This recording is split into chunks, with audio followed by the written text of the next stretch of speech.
Caro-Keraland présente Caro Coco Park, votre parc de loisirs et de détente. Jardin créole, toboggan géant, activités aquatiques et terrestres vous apporteront à la fois sensations, adrénaline et décontraction.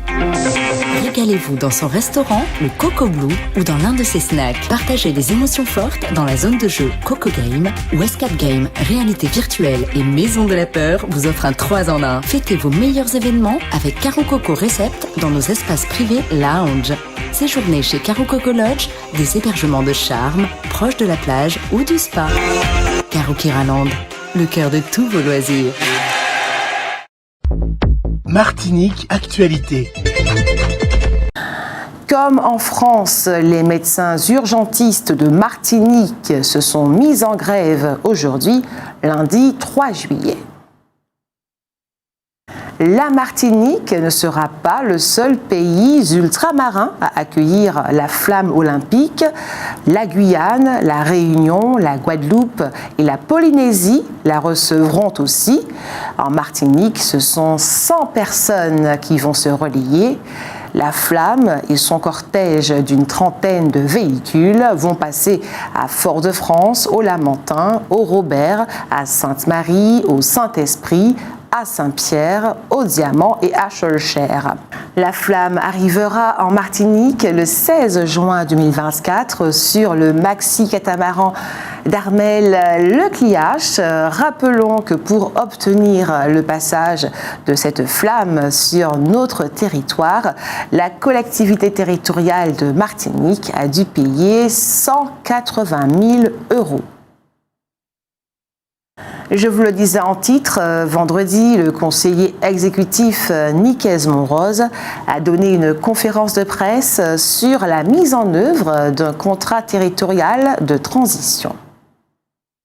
Avec ce contrat, la collectivité entend accompagner à titre expérimental les exploitations de taille modeste afin de soutenir l'installation d'agriculteurs utilisant moins de produits phytosanitaires, d'adapter leur process de production et de favoriser la diversification de l'offre. La souscription d'un contrat territorial de transition et d'engagement agroécologique permettrait à l'agriculteur engagé de bénéficier d'une aide financière allant jusqu'à 15 000 € par an pendant 5 ans en fonction de la taille de l'exploitation.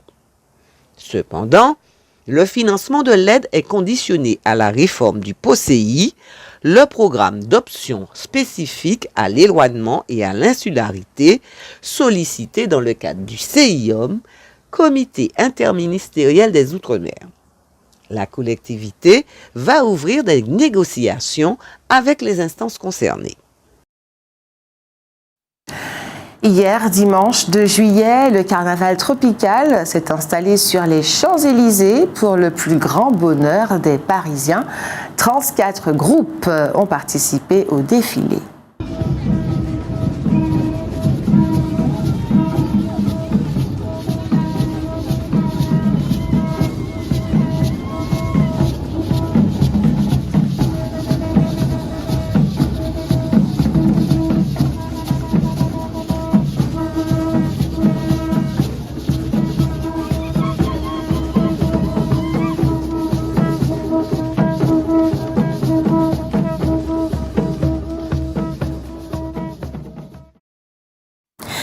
L'Assemblée de Martinique a interpellé le gouvernement.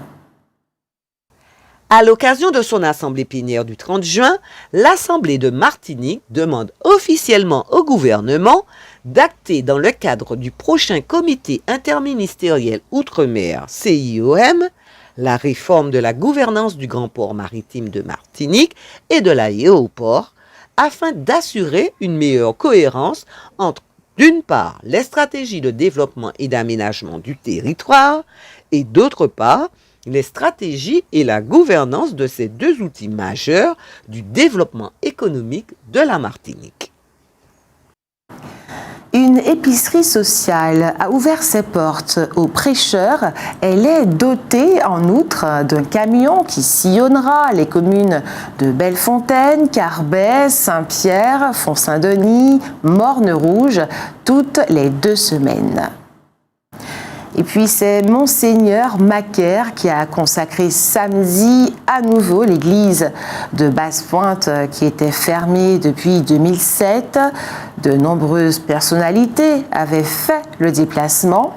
Outre la maire de Basse-Pointe, Marie-Thérèse Casimirius, le président du conseil exécutif de la collectivité territoriale de Martinique, Serge Letchimy, et le préfet Jean-Christophe Bouvier. Plus de réseaux sociaux sans accord parental. Le gouvernement a adopté l'obligation pour les plateformes comme TikTok, Snapchat ou Instagram de vérifier l'âge de leurs utilisateurs et le consentement des parents quand ils ont moins de 15 ans. La date d'entrée en vigueur de cette mesure sera fixée par décret. Les réseaux sociaux auront ensuite 1 an pour se plier à leurs obligations pour les nouvelles inscriptions. Jean-Noël Barrot, le ministre chargé de la transition numérique, a ainsi déclaré, citons-le, « Soyez assurés que nous veillerons à ce que ce texte puisse s'appliquer dans les meilleurs délais ». Fin de citation. De la pornographie au cyberharcèlement, en passant par les standards de beauté inatteignables ou les procédés addictifs pour capter l'attention, les parlementaires ont énoncé les risques auxquels sont exposés les plus jeunes. La majorité numérique à 15 ans, à laquelle se réfère la proposition de loi, a été introduite en France en 2018 en application d'une législation européenne qui laissait la possibilité de la fixer entre 13 et 16 ans. Mais cet âge n'est pas véritablement appliqué et n'a pas eu d'impact sur l'accès des enfants aux réseaux sociaux. En théorie, ces réseaux ne sont pourtant pas ouverts aux moins de 13 ans.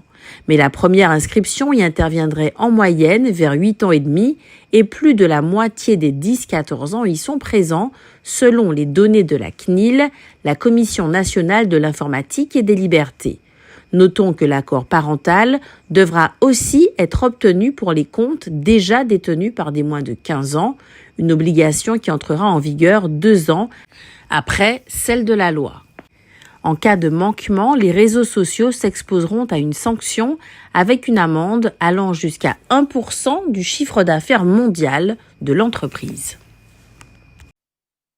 Le texte permet aussi à un titulaire de l'autorité parentale de demander la suspension du compte d'un enfant de moins de 15 ans.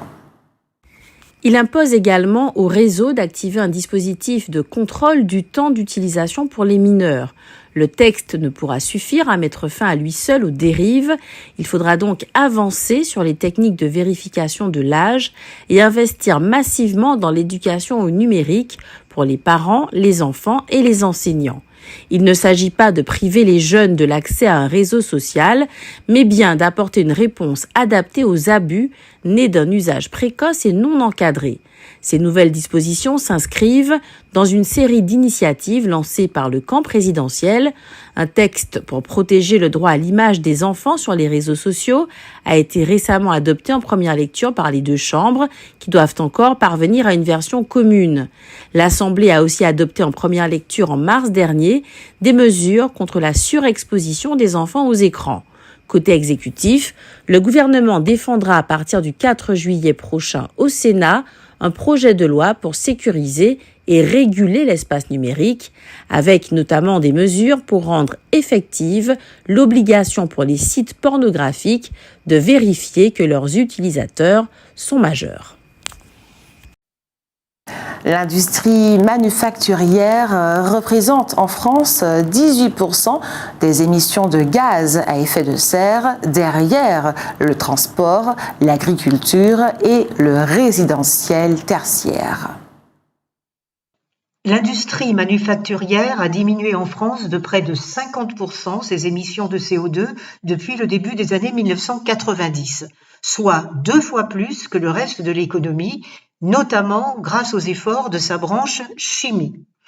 Mais la route reste longue pour l'industrie lourde, la métallurgie notamment, qui met en œuvre des procédés particulièrement polluants. Pour y remédier, elle commence à fondre des ferrailles recyclées, ce qui génère 4 à 5 fois moins de CO2 par tonne d'acier produite en raison du caractère peu carboné de l'électricité française. La sidérurgie remplace aussi peu à peu les hauts fourneaux par des unités de réduction directe permettant de transformer le minerai de fer avec de l'hydrogène sans apport de coque de charbon. Le problème, c'est qu'on se trouve dans l'incapacité pour l'instant de produire beaucoup d'hydrogène sans énergie fossile. Il est donc essentiel de consommer moins de matériaux en accélérant l'économie circulaire et le recyclage, tout en augmentant l'efficacité énergétique.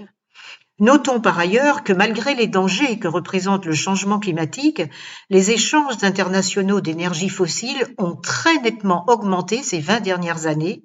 C'est particulièrement vrai du charbon, la source d'énergie fossile la plus polluante, dont le volume échangé dans le monde a été multiplié par 2,5. Au cours d'une conférence de presse donnée la semaine dernière, l'INSEE a communiqué les chiffres suivants. En Martinique, l'emploi reste stable en 2022. 57% des personnes âgées de 15 à 64 ans ont un emploi. Le taux de chômage recule très légèrement, il passe de 13% à 12%. C'est le secteur tertiaire qui crée le plus d'emplois dans notre pays. Les jeunes ont plus de mal à trouver à se faire embaucher que les personnes plus âgées. On se rappelle que 42 maisons ont été endommagées au quartier Épineux et Desroses dans la commune de Sainte-Marie en novembre 2020. Des travaux de confortement sont désormais nécessaires. On les estime à 9 millions d'euros. Les sinistrés concernés sont sortis déçus d'une réunion qu'ils ont eue jeudi avec l'autorité compétente, notamment la sous-préfecture de Trinité. Une nouvelle réunion est programmée pour septembre. Ce sont 104 coureurs répartis dans 21 équipes qui vont participer au Tour cycliste de Martinique. 9 étapes sont prévues. Le départ sera donné le 8 juillet à Saint-Joseph. Alfred Marie-Jeanne, dont on n'entend plus parler depuis un certain temps, a fait parvenir à la presse un communiqué. Un communiqué dans lequel il prend clairement parti pour Philippe Joc, l'actuel président du Grand Port maritime de Martinique, dans le conflit qui l'oppose à Serge Letchimy, le président du conseil exécutif de la collectivité territoriale de Martinique. Voilà ce qu'écrit notamment M. Marie-Jeanne. Il importe surtout d'éviter qu'un clan peu scrupuleux et plus intéressé à accumuler le pouvoir que de défendre les intérêts supérieurs de notre pays soit aux manœuvres de ces instances. Rappelons que Serge Letchimy a parlé de privatisation du port pour faire allusion au fait que Philippe Joc a toujours représenté au MEDEF comme à la CCIM, le monde de l'entreprise dont les intérêts ne sont pas toujours compatibles avec ceux de l'ensemble de la population. Les vacances scolaires commencent officiellement le 7 juillet. La rentrée, ce sera le 4 septembre. Rappelons que le président de la République a déclaré récemment que les grandes vacances étaient trop longues. Comme à l'accoutumée, les syndicats enseignants ont fait savoir leur hostilité à cette perception des choses. Rappelons que la collectivité territoriale de Martinique a fait en sorte que les élèves, tant des lycées que des collèges, pourront disposer gratuitement des livres scolaires dont ils auront besoin dès la rentrée prochaine, soit sur papier, soit en numérique. Outremernews.fr, le site de l'actualité Outre-mer, 24 heures sur 24 et 7 jours sur 7. Retrouvez la chaîne Outremer News sur YouTube.